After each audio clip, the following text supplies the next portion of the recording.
Muy buenas de nuevo, mis queridas y queridos amigos. Vamos a por otro relato corto de nuestro amigo de la pipa. Vamos a por el misterio de Boscombe Valley. Vamos allá. Estábamos una mañana sentados, mi esposa y yo, cuando la doncella trajo un telegrama.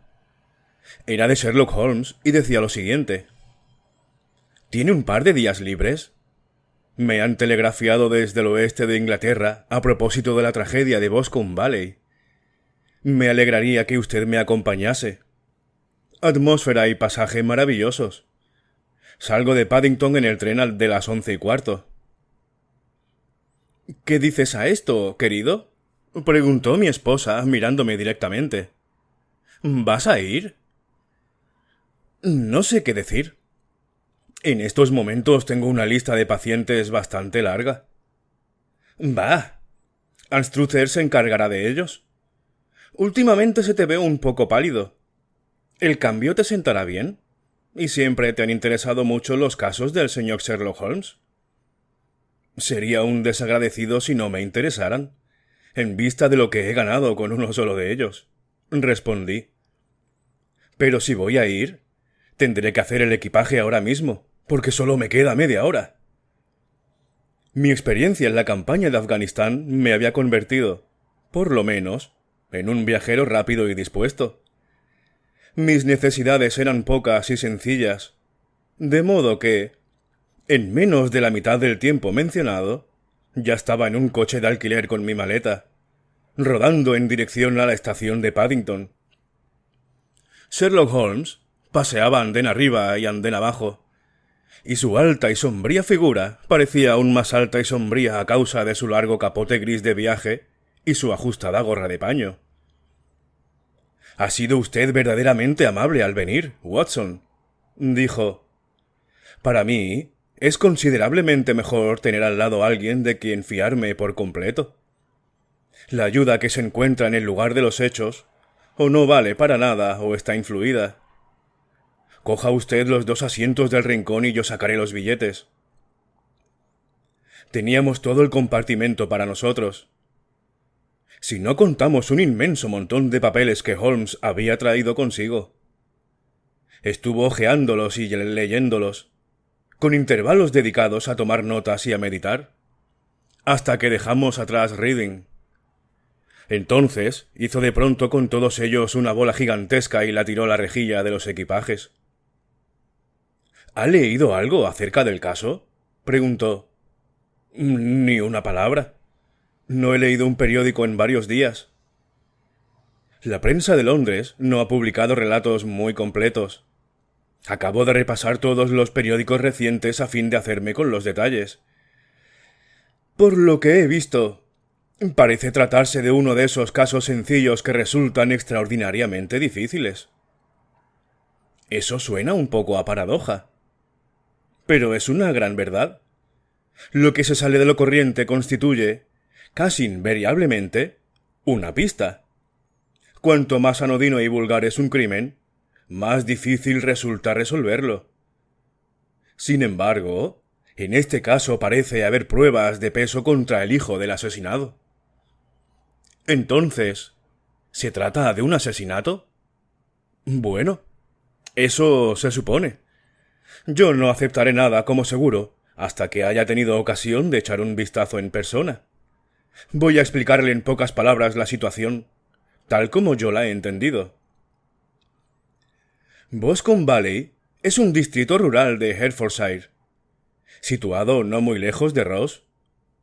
El mayor terrateniente de la zona es un tal John Turner, que hizo fortuna en Australia y regresó a su país natal hace algunos años. Una de las granjas de su propiedad, la de Hatherley, la tenía arrendado al señor Charles McCarthy, otro ex-australiano. Los dos se habían conocido en las colonias, por lo que no tiene nada de raro que cuando vinieron a establecerse aquí procuraran estar lo más cerca posible uno del otro. Según parece, Turner era el más rico de los dos, así que McCarthy se convirtió en arrendatario suyo. Pero al parecer seguían tratándose en términos de absoluta igualdad y se los veía mucho juntos. McCarthy tenía un hijo, un muchacho de 18 años, y Turner tenía una hija única de la misma edad. Pero a ninguno de los dos le vivía la esposa. Parece que evitaban el trato con las familias inglesas de los alrededores y que llevaban una vida retirada. Aunque los dos McCarthy eran aficionados al deporte y se los veía con frecuencia en las carreras de la zona. McCarthy tenía 2 sirvientes, un hombre y una muchacha. Turner disponía de una servidumbre considerable, por lo menos media docena. Esto es todo lo que he podido averiguar sobre las familias. Pasemos ahora a los hechos. El 13 de junio, es decir, el lunes pasado, McCarthy salió de su casa de Hatherley a eso de las 3 de la tarde y fue caminando hasta el estanque de Boscombe, una especie de laguito formado por un ensanchamiento del arroyo que corre por el valle de Boscombe. Por la mañana había estado con su criado en Rose y le había dicho que tenía que darse prisa porque a las 3 tenía una cita importante. Una cita de la que no regresó vivo. Desde la casa de Hatherley hasta el estanque de Boscombe hay como un cuarto de milla, y 2 personas le vieron pasar por ese terreno.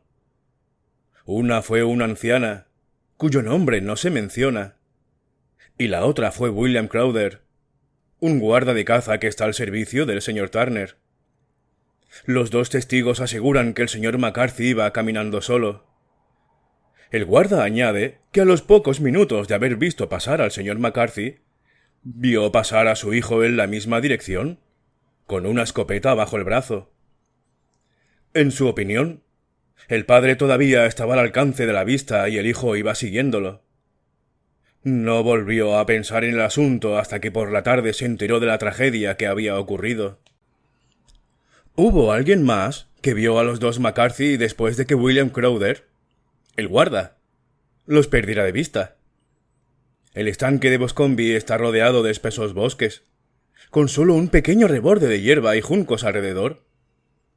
Una muchacha de 14 años, Patience Moran, hija del guardés del pabellón de Boscombe Valley, se encontraba en uno de los bosques cogiendo flores. Ha declarado que, mientras estaba allí, vio en el borde del bosque y cerca del estanque al señor McCarthy y a su hijo, que parecían estar discutiendo acaloradamente. Oyó al mayor de los McCarthy dirigirle a su hijo palabras muy fuertes, y vio a éste levantar la mano como para pegar a su padre. La violencia de la escena la asustó tanto que echó a correr, y cuando llegó a su casa le contó a su madre que había visto a los 2 McCarthy discutiendo junto al estanque de Boscombe y que tenía miedo de que fueran a pelearse. Apenas había terminado de hablar cuando el joven McCarthy llegó corriendo al pabellón, diciendo que había encontrado a su padre muerto en el bosque y pidiendo ayuda al guardés. Venía muy excitado, sin escopeta ni sombrero, y vieron que traía la mano y la manga derechas manchadas de sangre fresca. Fueron con él y encontraron el cadáver del padre, tendido sobre la hierba junto al estanque. Le habían aplastado la cabeza a golpes con algún arma pesada y roma. Eran heridas que podrían perfectamente haberse infligido con la culeta de la escopeta del hijo, que se encontró tirada en la hierba a pocos pasos del cuerpo. Dadas las circunstancias, el joven fue detenido inmediatamente. El martes, la investigación dio como resultado un veredicto de homicidio intencionado, y el miércoles compareció ante los magistrados de Ross, que han remitido el caso a la próxima sesión del tribunal. Estos son los hechos principales del caso, según se desprende de la investigación judicial y el informe policial. El caso no podría presentarse peor para el joven, comenté. Pocas veces se han dado tantas pruebas circunstanciales que acusasen con tanta insistencia al criminal. Las pruebas circunstanciales son muy engañosas, respondió Holmes, pensativo.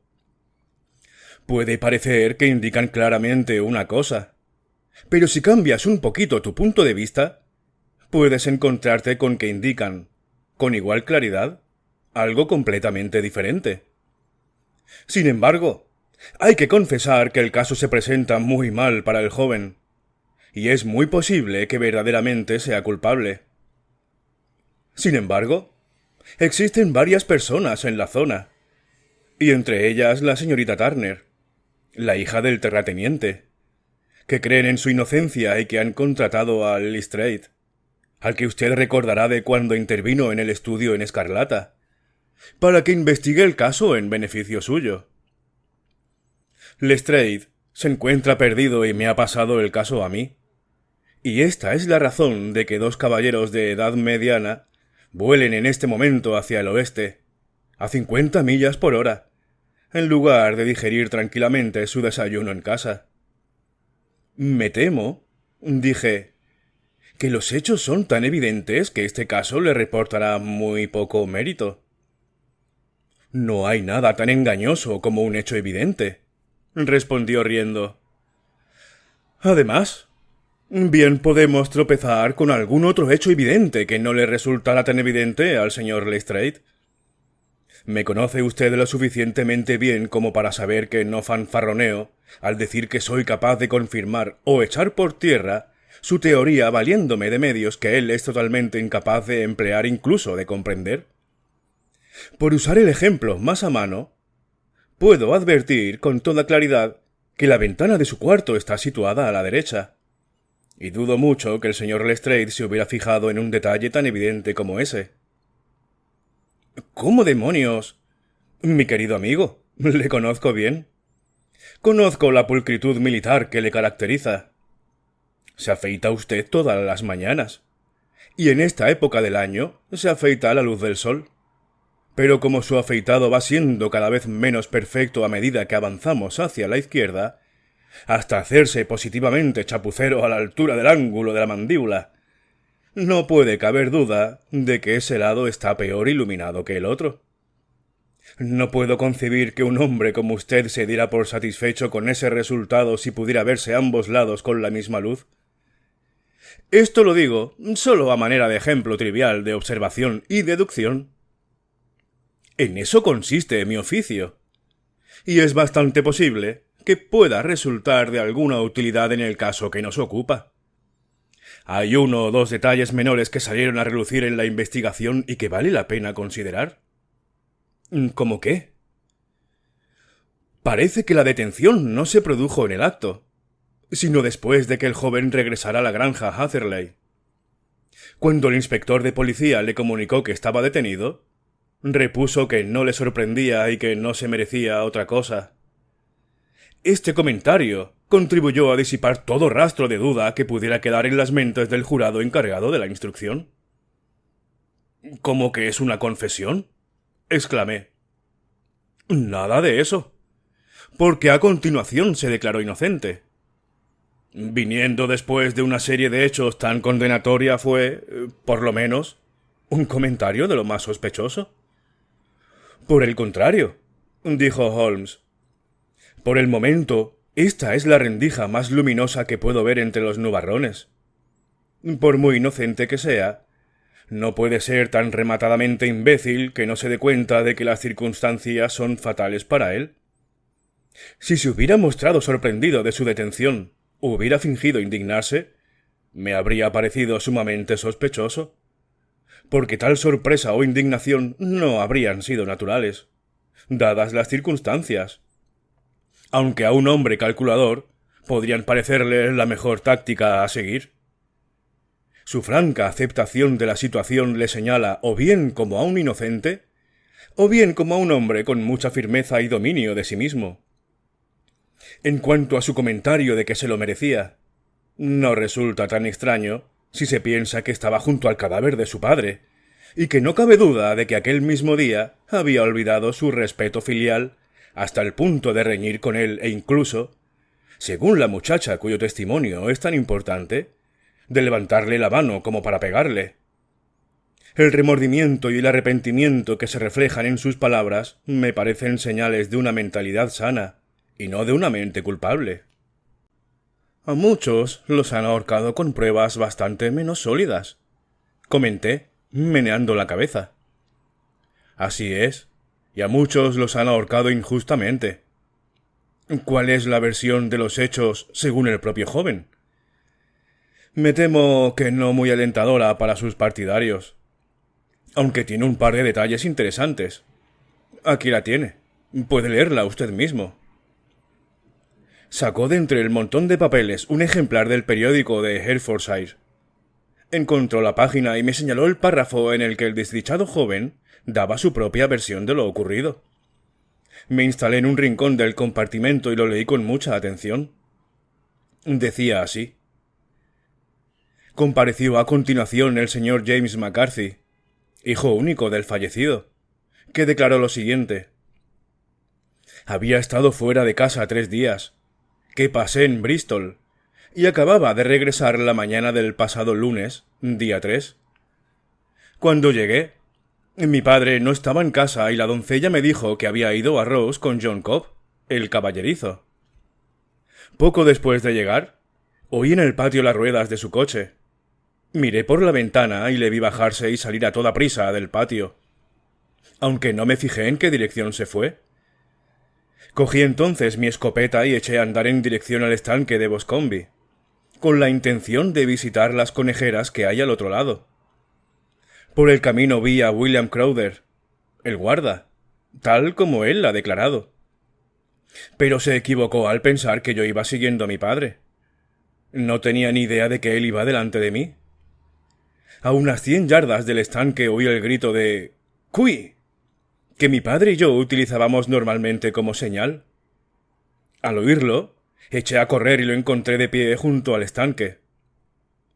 Me pareció muy sorprendido de verme y me preguntó con bastante mal humor qué estaba haciendo allí. Nos enzarzamos en una discusión que degeneró en voces, y casi en golpes, pues mi padre era un hombre de temperamento muy violento.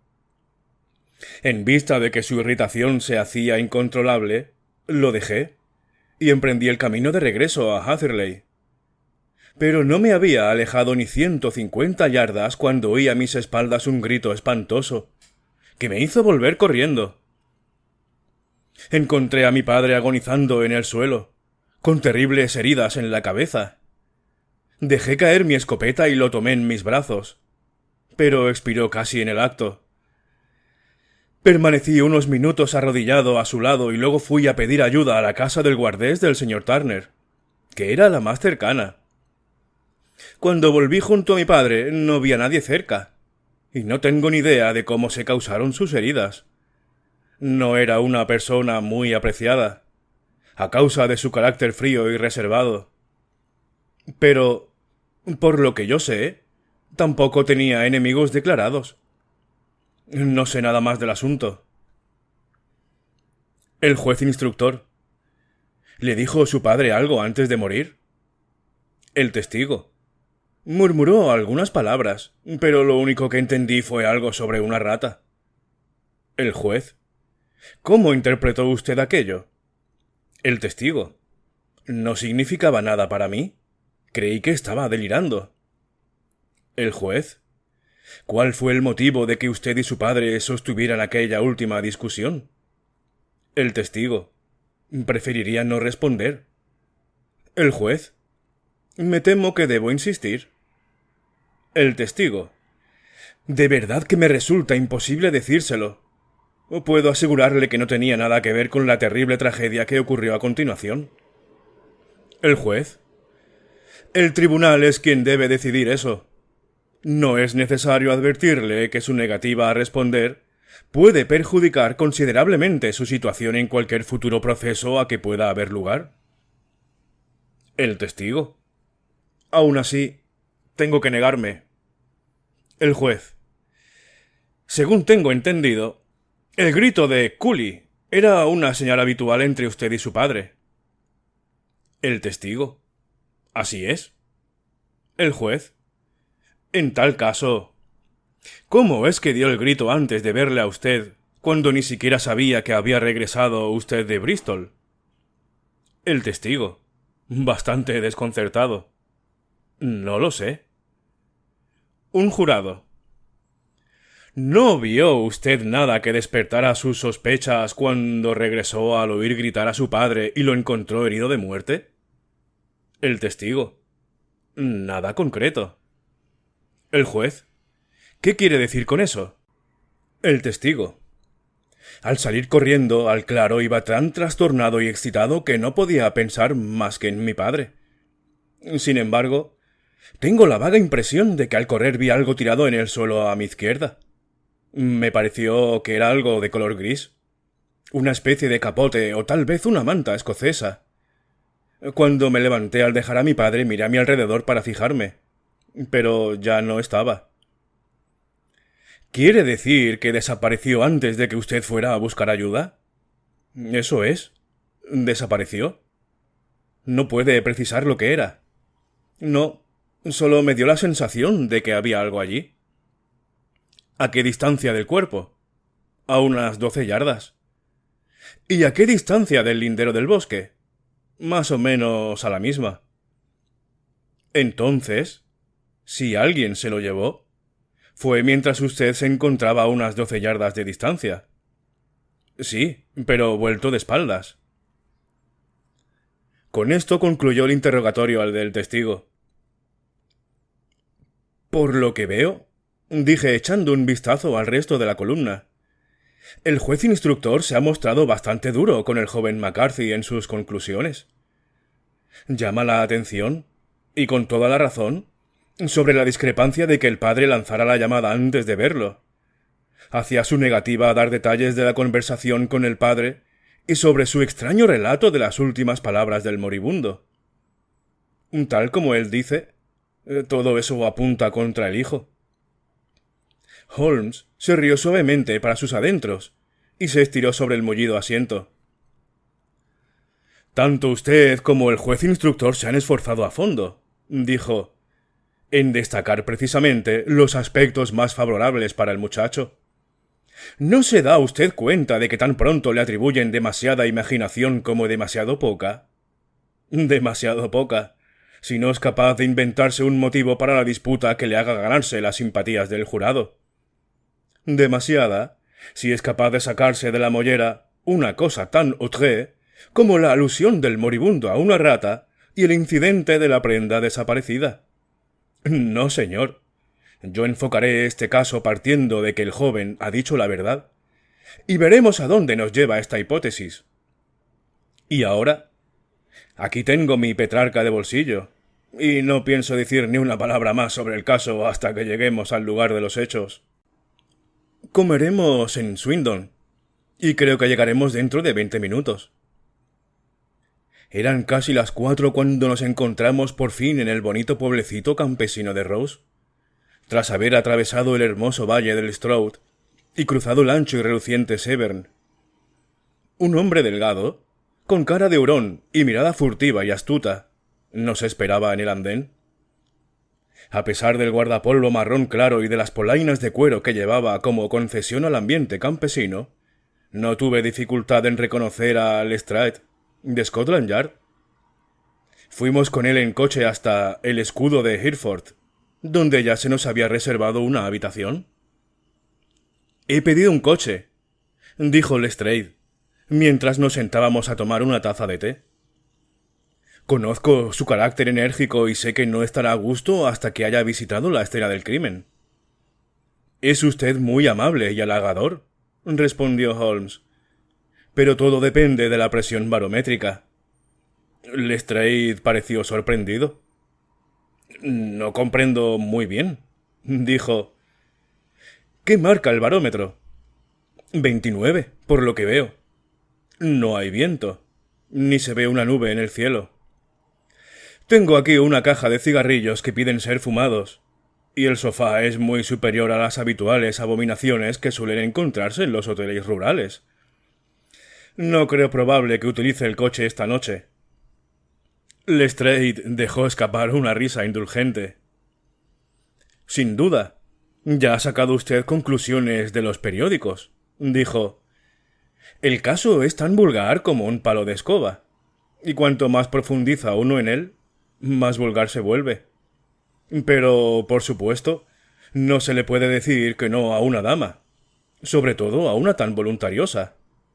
Había oído hablar de usted e insistió en conocer su opinión. A pesar de que yo le repetí un montón de veces que usted no podría hacer nada que yo no hubiera hecho ya. Pero... ¡caramba! Ahí está su coche en la puerta. Apenas había terminado de hablar cuando irrumpió en la habitación una de las jóvenes más encantadoras que he visto en mi vida. Brillantes ojos color violeta, labios entreabiertos, un toque de rubor en sus mejillas. Habiendo perdido toda noción de su recato natural ante el ímpetu arrollador de su agitación y preocupación. «¡Oh! Señor Sherlock Holmes», exclamó, pasando la mirada de uno a otro, hasta que, con rápida intuición femenina, la fijó en mi compañero. «Estoy muy contenta de que haya venido. He venido a decírselo. Sé que James no lo hizo. Lo sé. Y quiero que usted empiece a trabajar sabiéndolo también. No deje que le asalten dudas al respecto. Nos conocemos el uno al otro desde que éramos niños, y conozco sus defectos mejor que nadie. Pero tiene el corazón demasiado blando como para hacer daño ni a una mosca. La acusación es absurda para cualquiera que conozca de verdad. Espero que podamos demostrar su inocencia, señorita Turner, dijo Sherlock Holmes. Puede usted confiar en que haré todo lo que pueda. Pero usted ha leído las declaraciones. ¿Ha sacado alguna conclusión? ¿No ve alguna salida? ¿Algún punto débil? ¿No cree usted que es inocente? Creo que es muy probable. ¿Ya lo ve usted?, exclamó ella, echando atrás la cabeza y mirando desafiante a Lestrade. Ya lo oye. Él me da esperanzas. Lestrade se encogió de hombros. Me temo que mi colega se ha precipitado un poco al sacar conclusiones, dijo. Pero tiene razón. Sé que tiene razón. James no lo hizo. Y en cuanto a esa disputa con su padre, estoy segura de que la razón de que no quisiera hablar de ella al juez fue que discutieron acerca de mí. ¿Y por qué motivo? No es momento de ocultar nada. James y su padre tenían muchas desavenencias por mi causa. El señor McCarthy estaba muy interesado en que nos casáramos. James y yo siempre nos hemos querido como hermanos. Pero, claro, él es muy joven y aún ha visto muy poco de la vida bueno, naturalmente, todavía no estaba preparado para meterse en algo así. De ahí que tuvieran discusiones. Y esta, estoy segura, fue una más. ¿Y el padre de usted?, preguntó Holmes. ¿También era partidario de ese enlace? No. Él también se oponía. El único que estaba a favor era McCarthy. Un súbito rubor cubrió sus lozanas y juveniles facciones cuando Holmes le dirigió una de sus penetrantes miradas inquisitivas. «Gracias por esta información», dijo. «¿Podría ver a su padre si le visito mañana?» «Me temo que el médico no lo va a permitir». ¿El médico? Sí, ¿no lo sabía usted? El pobre papá no andaba bien de salud desde hace años. Pero esto le ha acabado de hundir. Tiene que guardar cama, y el doctor Willows dice que está hecho polvo y que tiene el sistema nervioso destrozado. El señor McCarthy era el único que había conocido papá en los viejos tiempos de Victoria. Ajá, así que en Victoria. Eso es importante. Sí, en las minas. Exacto.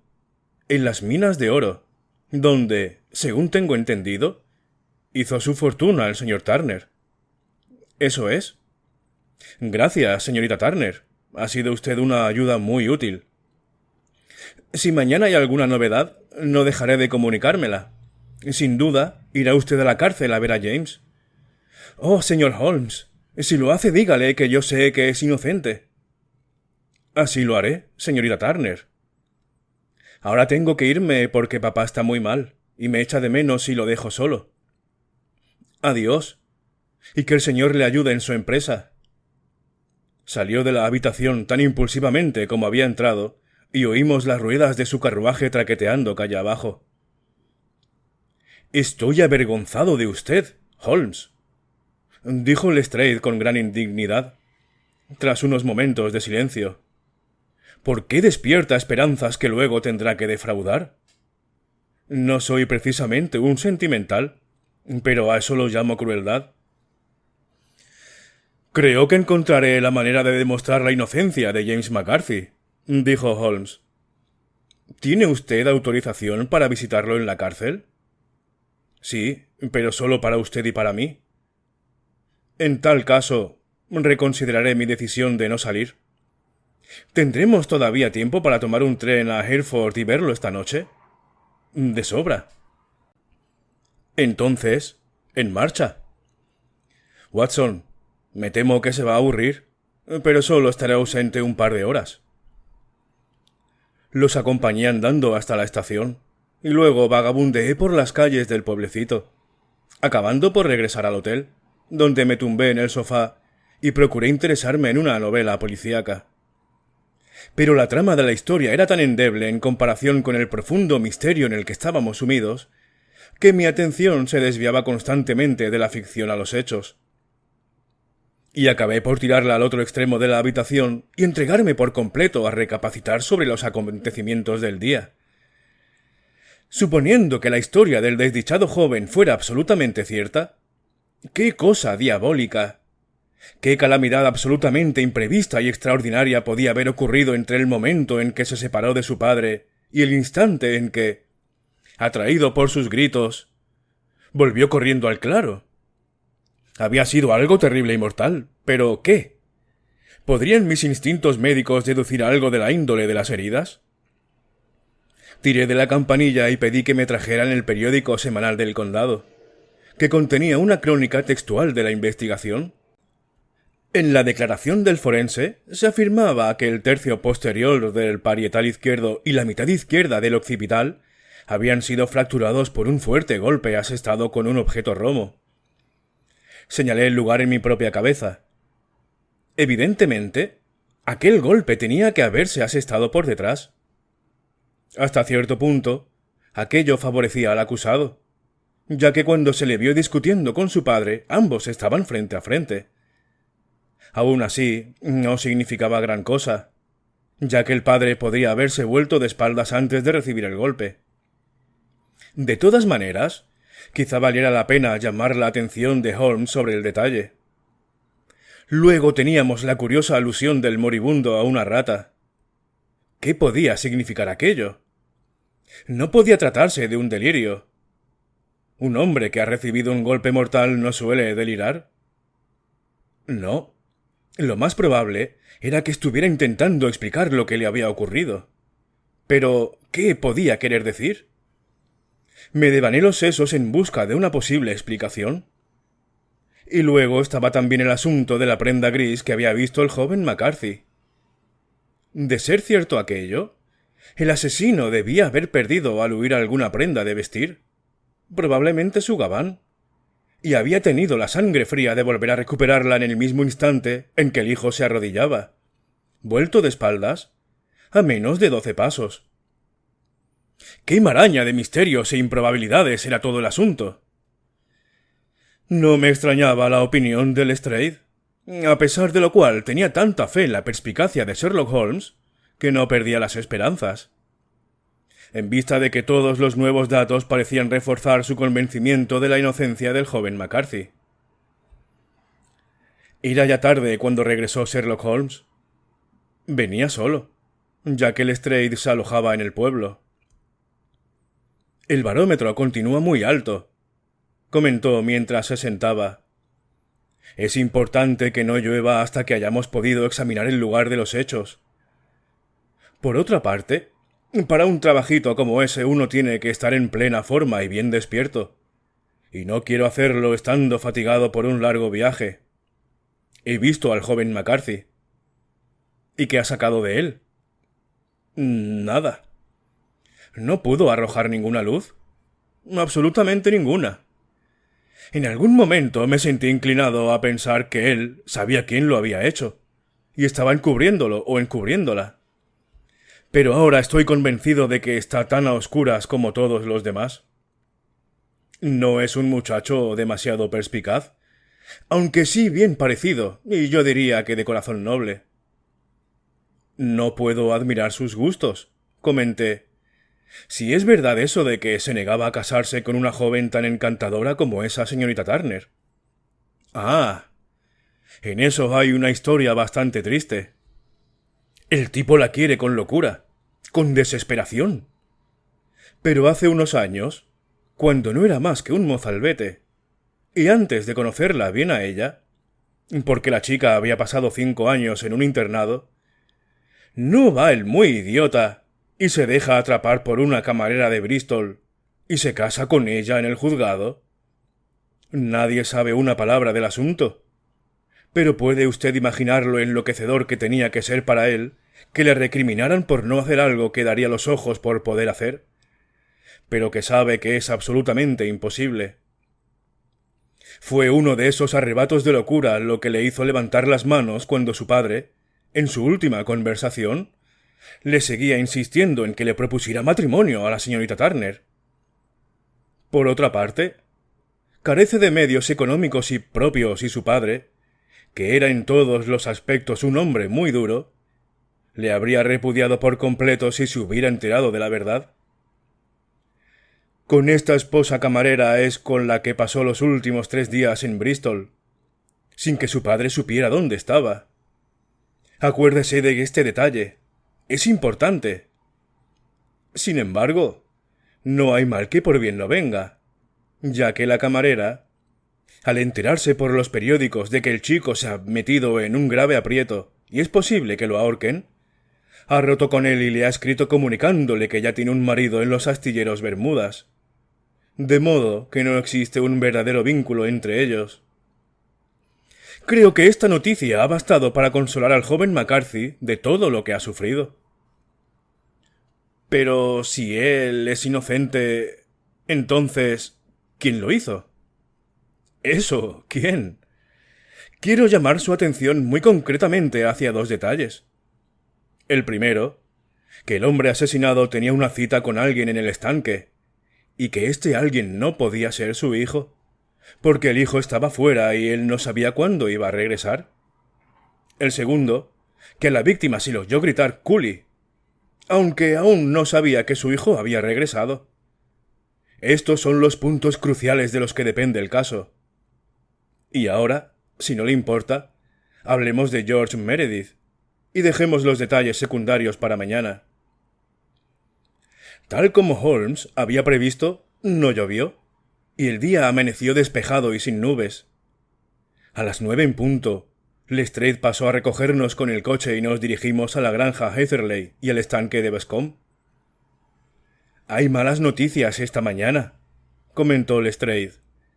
«Dicen que el señor Turner, el propietario, está tan enfermo que no hay esperanzas de que viva».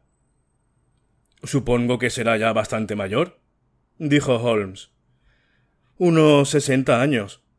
Pero la vida en las colonias le destrozó el organismo, y llevaba bastante tiempo muy flojo de salud.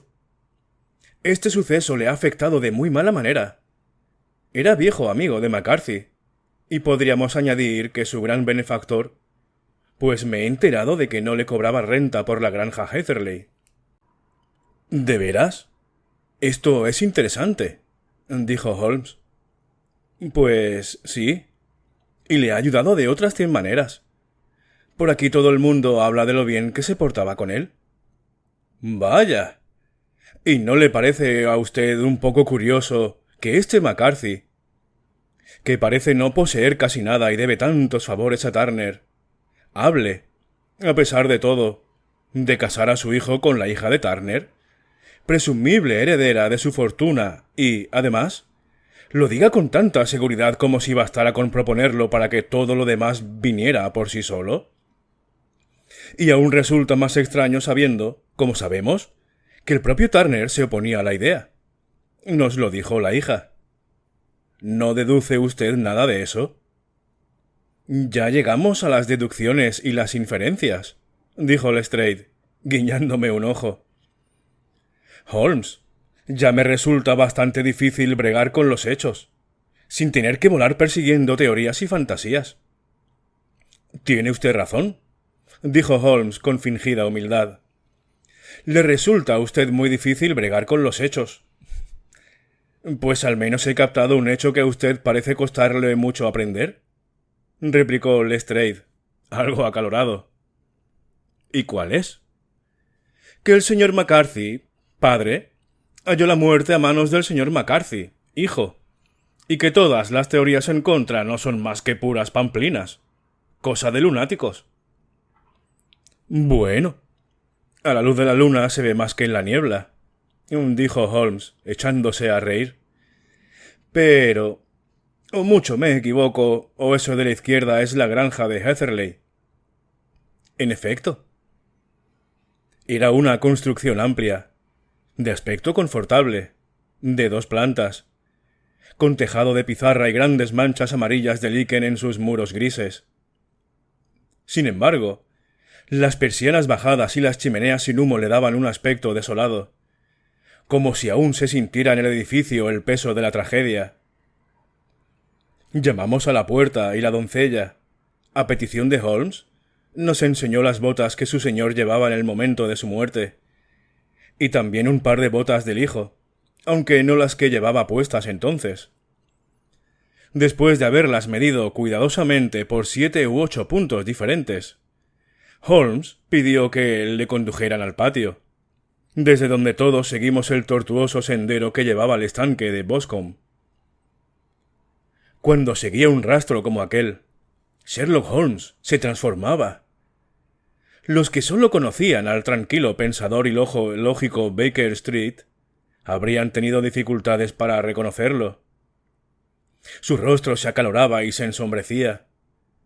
Sus cejas se convertían en 2 líneas negras y marcadas, bajo las cuales relucían sus ojos con brillo de acero.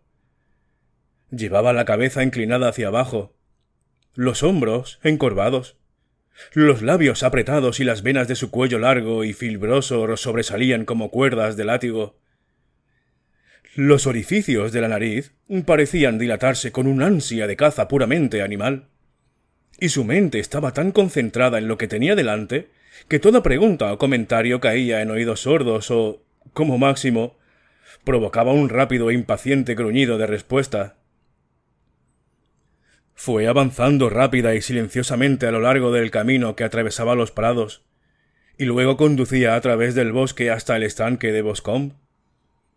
El terreno era húmedo y pantanoso, lo mismo que en todo el distrito, y se veían huellas de muchos pies, tanto en el sendero como sobre la hierba corta que lo bordeaba por ambos lados. A veces, Holmes apretaba el paso, otras veces se paraba en seco, y en una ocasión dio un pequeño rodeo, metiéndose por el prado.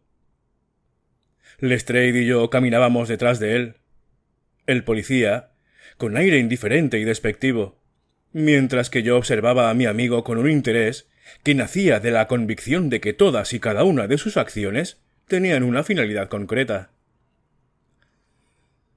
El estanque de Boscombe, que es una pequeña extensión de agua de unas 50 yardas de diámetro, bordeada de juncos, está situado en el límite entre los terrenos de la granja Hatherley y el parque privado del opulento señor Turner. Por encima del bosque que se extendía al otro lado podíamos ver los rojos y enhiestos pináculos que señalaban el emplazamiento de la residencia del rico terrateniente. En el lado del estanque, correspondiente a Hatherley, el bosque era muy espeso, y había un estrecho cinturón de hierba saturada de agua, de unos 20 pasos de anchura, entre el lindero del bosque y los juncos de la orilla. Lestrade nos indicó el sitio exacto donde se había encontrado el cadáver, y la verdad es que el suelo estaba tan húmedo que se podían apreciar con claridad las huellas dejadas por el cuerpo caído. A juzgar por su rostro ansioso y sus ojos inquisitivos, Holmes leía otras muchas cosas en la hierba pisoteada. Corrió de un lado a otro, como un perro de caza que sigue una pista, y luego se dirigió a nuestro acompañante. ¿Para qué se metió usted en el estanque?, preguntó. Estuve de pesca con un rastrillo. Pensé que tal vez podía encontrar un arma o algún otro indicio. Pero, ¿cómo demonios? ¡Chst! No tengo tiempo. ese pie izquierdo suyo, torcido hacia adentro, aparece por todas partes. Hasta un topo podría seguir sus pasos. Y aquí se meten entre los juncos. ¡Ay! ¡Qué sencillo habría sido todo si yo hubiera estado aquí antes de que llegaran todos! Como una manada de búfalos, chapoteando por todas partes. Por aquí llegó el grupito del guardés, borrando todas las huellas en más de 2 metros alrededor del cadáver. Pero aquí hay 3 pistas distintas de los mismos pies. Sacó una lupa y se tendió sobre el impermeable para ver mejor, sin dejar de hablar, más para sí mismo que para nosotros. Son los pies del joven McCarthy. 2 veces andando y una corriendo tan aprisa que las puntas están marcadas y los tacones apenas se ven. Esto concuerda con su relato. Echó a correr al ver a su padre en el suelo. Y aquí tenemos las pisadas del padre cuando andaba de un lado a otro. ¿Y esto qué es? ¡Ah! La culata de la escopeta del hijo, que se apoyaba en ella mientras escuchaba. ¡Ah! ¿Qué tenemos aquí? Pasos de puntillas. Pasos de puntillas. Y, además, de unas botas bastante raras, de puntera cuadrada. ¿Vienen? ¿Van? ¿Vuelven a venir? Por supuesto, a recoger el abrigo. Ahora bien, ¿de dónde venían?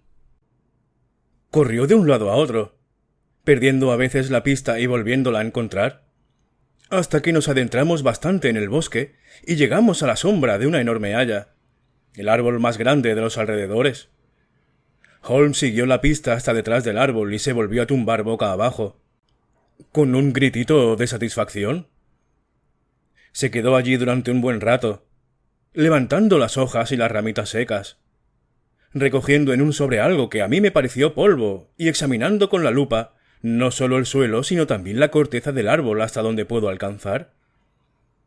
Tirada entre el musgo había una piedra de forma irregular, que también examinó atentamente, guardándosela luego. A continuación siguió un sendero que atravesaba el bosque hasta salir a la carretera, donde se perdían todas las huellas. Ha sido un caso sumamente interesante, comentó, volviendo a su forma de ser habitual. Imagino que esa casa gris de la derecha debe ser el pabellón del guarda. Creo que voy a entrar a cambiar unas palabras con Moran, y tal vez a escribir una notita. Una vez hecho eso, podemos volver para comer. Ustedes pueden ir andando hasta el coche, que yo me reuniré con ustedes enseguida. Tardamos unos 10 minutos en llegar hasta el coche y emprender el regreso a Dross. Holmes seguía llevando la piedra que había recogido en el bosque. «Puede que esto le interese, Lestrade», comentó, enseñándosela. «Con esto se cometió el asesinato». «No veo ninguna señal». «No las hay». «¿Y entonces cómo lo sabe?» «Debajo de ella, la hierba está crecida. Solo llevaba unos días tirada allí. No se veía que hubiera sido arrancada de ningún otro sitio próximo. Su forma corresponde a las heridas. No hay rastro de ninguna otra arma. ¿Y el asesino? Es un hombre alto, zurdo, que cojea un poco de la pierna derecha. Lleva botas de caza con suela gruesa y un capote gris. Fuma cigarros indios con boquilla y lleva una navaja mellada en el bolsillo. Hay otros indicios, pero estos deberían ser suficientes para avanzar en nuestra investigación». Lestrade se echó a reír. «Me temo que continúo siendo escéptico», dijo. «Las teorías están muy bien, pero nosotros tendremos que vérnoslas con un tozudo jurado británico». «Nous verrons», respondió Holmes muy tranquilo. «Usted siga su método, que yo seguiré el mío. Estaré ocupado esta tarde y probablemente regresaré a Londres en el tren de la noche». «¿Dejando el caso sin terminar?» «No. Terminado. Pero el misterio está resuelto». «¿Quién es, pues, el asesino?» «El caballero que le he descrito». «¿Pero quién es?» «No creo que resulte tan difícil averiguarlo. Esta zona no es tan populosa. Lestrade se encogió de hombros. Soy un hombre práctico, dijo, y la verdad es que no puedo ponerme a recorrer los campos en busca de un caballero zurdo con una pata coja. ¿Sería el hazme reír de Scotland Yard? Muy bien, dijo Holmes, tranquilamente. Ya le he dado su oportunidad. Aquí están sus aposentos. Adiós. Le dejaré una nota antes de marcharme. Tras dejar a Lestrade en sus habitaciones, regresamos a nuestro hotel, donde encontramos la comida ya servida. Holmes estuvo callado y sumido en reflexiones, con una expresión de pesar en el rostro, como quien se encuentra en una situación desconcertante. Vamos a ver, Watson, dijo cuando retiraron los platos. Siéntese aquí, en esta silla, y deje que le predique un poco. No sé qué hacer y agradecería a sus consejos. Encienda un cigarro y deje que me explique. Hágalo, por favor. Pues bien. Al estudiar este caso hubo dos detalles de la declaración del joven McCarthy que nos llamaron la atención al instante, aunque a mí me predispusieron a favor y a usted en contra del joven. Uno, el hecho de que el padre, según la declaración, lanzara el grito de Q antes de ver a su hijo. El otro, la extraña mención de una rata por parte del moribundo. Dese cuenta de que murmuró varias palabras, pero esto fue lo único que captaron los oídos del hijo. Ahora bien, nuestra investigación debe partir de estos dos puntos, y comenzaremos por suponer que lo que declaró el muchacho es la pura verdad. ¿Y qué sacamos del Q? Bueno, evidentemente no era para llamar al hijo, porque él creía que su hijo estaba en Bristol. Fue pura casualidad que se encontrara por allí. El Q pretendía llamar la atención de la persona con la que se había citado, quienquiera que fuera. Pero ese Q es un grito típico australiano, que se usa entre australianos. Hay buenas razones para suponer que la persona con la que McCarthy esperaba encontrarse en el estanque de Boscombe había vivido en Australia. ¿Y qué hay de la rata? Sherlock Holmes sacó del bolsillo un papel doblado y lo desplegó sobre la mesa. Aquí tenemos un mapa de la colonia de Victoria, dijo. Anoche telegrafié a Bristol pidiéndolo. Puso la mano sobre una parte del mapa y preguntó: ¿Qué lee usted aquí? Arat, leí. ¿Y ahora? Levantó la mano. ¿Ballarat? Exacto. Eso es lo que dijo el moribundo. Pero su hijo solo entendió las dos últimas palabras. Arrat, una rata. Estaba intentando decir el nombre de su asesino. Fulano de tal, de Ballarat. ¡Asombroso!, exclamé. Evidente. Con eso, como ve, quedaba considerablemente reducido el campo. La posesión de una prenda gris era un tercer punto seguro, siempre suponiendo que la declaración del hijo fuera cierta. Ya hemos pasado de la pura incertidumbre a la idea concreta de un australiano de Ballarat con un capote gris. Desde luego. Y que, además, andaba por la zona como por su casa, porque al estanque solo se puede llegar a través de la granja o de la finca, por donde no es fácil que pase gente extraña. Muy cierto. Pasemos ahora a nuestra expedición de hoy. El examen del terreno me reveló los insignificantes detalles que ofrecía ese imbécil de Lestrade acerca de la persona del asesino. Pero ¿cómo averiguó todo aquello? Ya conoce usted mi método. Se basa en la observación de minucias. Ya sé que es capaz de calcular la estatura aproximada por la longitud de los pasos. Y lo de las botas también se podría deducir de las pisadas. Sí, eran botas poco corrientes. Pero ¿lo de la cojera? La huella de su pie derecho estaba siempre menos marcada que la del izquierdo. Cargaba menos peso sobre él. ¿Por qué? Porque renqueaba. Era cojo. ¿Y cómo sabe que es zurdo? A usted mismo le llamó la atención la índole de la herida, tal como la describió el forense en la investigación. El golpe se asestó de cerca y por detrás, y sin embargo estaba en el lado izquierdo. ¿Cómo puede explicarse esto? A menos que lo asestara un zurdo. Había permanecido detrás del árbol durante la conversación entre el padre y el hijo. Hasta se fumó un cigarro allí. Encontré la ceniza de un cigarro, que mis amplios conocimientos sobre cenizas de tabaco me permitieron identificar como un cigarro indio.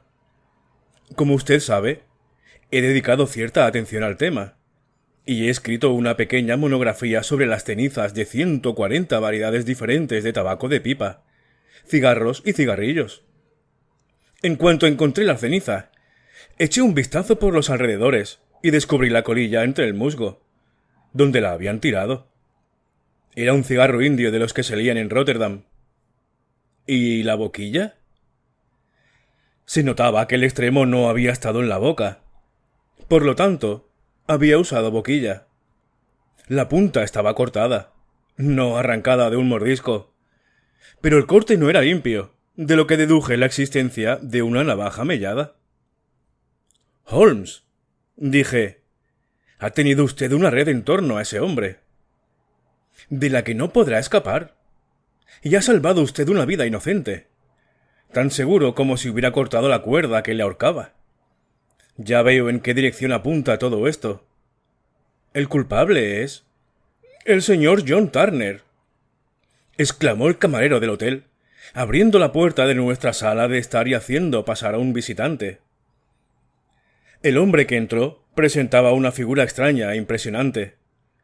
Su paso lento y renqueante y sus hombros cargados le daban aspecto de decrepitud, pero sus facciones duras, marcadas y arrugadas, así como sus enormes miembros, indicaban que poseía una extraordinaria energía de cuerpo y carácter. Su barba enmarañada, su cabellera gris y sus cejas prominentes y lacias contribuían a dar a su apariencia un aire de dignidad y poderío, pero su rostro era blanco o ceniciento, y sus labios y las esquinas de los orificios nasales presentaban un tono azulado. Con solo mirarlo, pude darme cuenta de que era presa de alguna enfermedad crónica y mortal. Por favor, siéntese en el sofá, dijo Holmes educadamente. ¿Recibió usted mi nota? Sí, el guarda me la trajo. Decía usted que quería verme aquí para evitar el escándalo. Me pareció que si yo iba a su residencia podría dar que hablar. ¿Y por qué quería usted verme? Miró fijamente a mi compañero, con la desesperación pintada en sus cansados ojos, como si su pregunta ya estuviera contestada. Sí, eso es, dijo Holmes, respondiendo más a la mirada que a las palabras. Sé todo lo referente a McCarthy.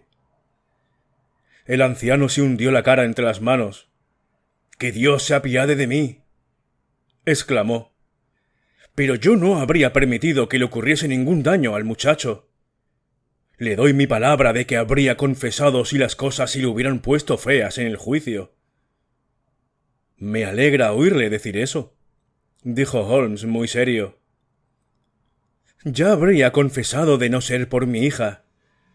Esto le rompería el corazón. Y se lo romperá cuando se entere de que me han detenido. Puede que no se llegue a eso, dijo Holmes. ¿Cómo dice? Yo no soy agente de la policía. Tengo entendido que fue su hija la que solicitó mi presencia aquí, y actuó en nombre suyo. No obstante, el joven McCarthy debe quedar libre. Soy un moribundo, dijo el viejo Turner. Hace años que padezco diabetes. Mi médico dice que podría no durar ni un mes, pero preferiría morir bajo mi propio techo, y no en la cárcel. Holmes se levantó y se sentó a la mesa con la pluma en la mano y un legajo de papeles delante. Limítese a contarnos la verdad, dijo. Yo tomaré nota de los hechos. Usted lo firmará y Watson puede servir de testigo. Así podré, en último extremo, presentar su confesión para salvar al joven McCarthy. Le prometo que no la utilizaré a menos que sea absolutamente necesario. Perfectamente, dijo el anciano. Es muy dudoso que yo viva hasta el juicio, así que me importa bien poco. Pero quisiera evitarle a Alice ese golpe. Y ahora le voy a explicar todo el asunto. La acción abarca mucho tiempo, pero tardaré muy poco en contarlo. Usted no conocía al muerto, a ese McCarthy. Era el diablo en forma humana, se lo aseguro. Que Dios le libre de caer en las garras de un hombre así. Me ha tenido en sus manos durante estos 20 años y ha arruinado mi vida. Pero primero le explicaré cómo caí en su poder. A principios de los 60, yo estaba en las minas. Era entonces un muchacho impulsivo y temerario, dispuesto a cualquier cosa. Me enredé con malas compañías. Me aficioné a la bebida. No tuve suerte con mi mina. Me eché al monte y, en una palabra, me convertí en lo que aquí llaman un salteador de caminos. Éramos 6, y llevábamos una vida de lo más salvaje, robando de vez en cuando a algún rancho, o asaltando las carretas que se dirigían a las excavaciones. Me hacía llamar Black Jack de Ballarat, y aún se acuerdan en la colonia de nuestra cuadrilla, la banda de Ballarat. Un día partió un cargamento de oro de Ballarat a Melbourne, y nosotros lo emboscamos y lo asaltamos. Había 6 soldados de escolta contra nosotros 6, de manera que la cosa estaba igualada. Pero a la primera descarga vaciamos 4 monturas. Aún así, 3 de los nuestros murieron antes de que nos apoderáramos del botín. Apunté con mi pistola a la cabeza del conductor del carro, que era el mismísimo McCarthy. Ojalá le hubiese matado entonces. Pero le perdoné aunque vi sus malvados ojillos clavados en mi rostro, como si intentara retener todos mis rasgos. Nos largamos con el oro, nos convertimos en hombres ricos, y nos vinimos a Inglaterra sin despertar sospechas. Aquí me despedí de mis antiguos amigos, decidido a establecerme y llevar una vida tranquila y respetable. Compré esta finca, que casualmente estaba a la venta, y me propuse hacer algún bien con mi dinero, para compensar el modo en que lo había adquirido. Me casé, y aunque mi esposa murió joven, me dejó a mi querida Alice. Aunque no era más que un bebé, su minúscula manita parecía guiarme por el buen camino como no lo había hecho nadie. En una palabra, pasé una página de mi vida y me esforcé por reparar el pasado. Todo iba bien, hasta que McCarthy me echó las zarpas encima. Había ido a Londres para tratar de una inversión, y me lo encontré en Regent Street, prácticamente sin nada que ponerse encima. «Aquí estamos, Jack», me dijo, tocándome el brazo. «Vamos a ser como una familia para ti. Somos 2, mi hijo y yo, y tendrás que ocuparte de nosotros. Si no lo haces, bueno, Inglaterra es un gran país, respetuoso de la ley, y siempre hay un policía al alcance de la voz. Así que vinieron al oeste, sin que hubiera forma de quitármelos de encima. Y aquí han vivido desde entonces, en mis mejores tierras, sin pagar renta. Ya no hubo para mí reposo, paz ni posibilidad de olvidar. Allá donde me volviera, veía a mi lado su cara astuta y sonriente. Y la cosa empeoró al crecer Alice, porque él enseguida se dio cuenta de que yo tenía más miedo a que ella se enterara de mi pasado que de lo que lo supiera la policía. Me pedía todo lo que se le antojaba, y yo se lo daba todo sin discutir. Tierra, dinero, casas, hasta que por fin me pidió algo que yo no le podía dar. Me pidió a Alice. Resulta que su hijo se había hecho mayor, igual que mi hija, y como era bien sabido que yo no andaba bien de salud, se le ocurrió la gran idea de que su hijo se quedara con todas mis propiedades. Pero aquí me planté. No estaba dispuesto a que su maldita estirpe se mezclara con la mía. No es que me disgustara el muchacho, pero llevaba la sangre de su padre y con eso me bastaba. Me mantuve firme. McCarthy me amenazó. Yo le desafié a que hiciera lo peor que se le ocurriera. Quedamos citados en el estanque, a mitad de camino de nuestras dos casas, para hablar del asunto. Cuando llegué allí, lo encontré hablando con su hijo, de modo que encendí un cigarro y esperé detrás de un árbol a que se quedara solo. Pero, según le oía hablar, iba saliendo a flote todo el odio y el rencor que yo llevaba dentro. Estaba instando a su hijo a que se casara con mi hija, con tan poca consideración por lo que ella pudiera opinar como si se tratara de una buscona de la calle. Me volvía loco al pensar que yo y todo lo que yo más quería estábamos en poder de un hombre semejante. No había forma de romper las ataduras.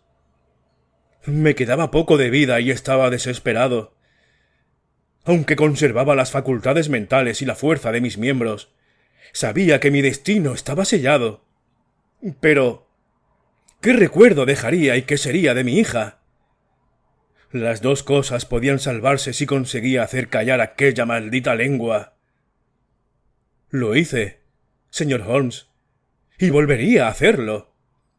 Aunque mis pecados han sido muy graves, he vivido un martirio para purgarlos. Pero que a mi hija cayera en las mismas redes que a mí me esclavizaron era más de lo que podía soportar. No sentí más remordimientos al golpearlo que si se hubiera tratado de una alimaña repugnante y venenosa. Sus gritos hicieron volver al hijo, pero yo ya me había refugiado en el bosque, aunque tuve que regresar a por el capote que había dejado caer al huir. Esta es, caballeros, la verdad de todo lo que ocurrió. Bien, no me corresponde a mí juzgarle, dijo Holmes, mientras el anciano firmaba la declaración escrita que acababa de realizar. Y ruego a Dios que nunca nos veamos expuestos a semejante tentación. Espero que no, señor. ¿Y qué se propone usted hacer ahora? En vista de su estado de salud, nada. Usted mismo se da cuenta de que pronto tendrá que responder de sus acciones ante un tribunal mucho más alto que el de lo penal. Conservaré su confesión y, si McCarthy resulta condenado, me veré obligado a utilizarla. De no ser así, jamás la verán ojos humanos, y su secreto, tanto si vive usted como si muere, estará a salvo con nosotros. Adiós, pues, dijo el anciano solemnemente. Cuando les llegue la hora, su lecho de muerte se les hará más llevadero al pensar en la paz que han aportado al mío. Y salió de la habitación tambaleándose, con toda su gigantesca figura sacudida por temblores. —¡Que Dios nos asista! —exclamó Sherlock Holmes después de un largo silencio. ¿Por qué el destino les gasta tales jugarretas a los pobres gusanos indefensos? Siempre que me encuentro con un caso así, no puedo evitar acordarme de las palabras de Baxter y decir: ¿allá va Sherlock Holmes? Por la gracia de Dios.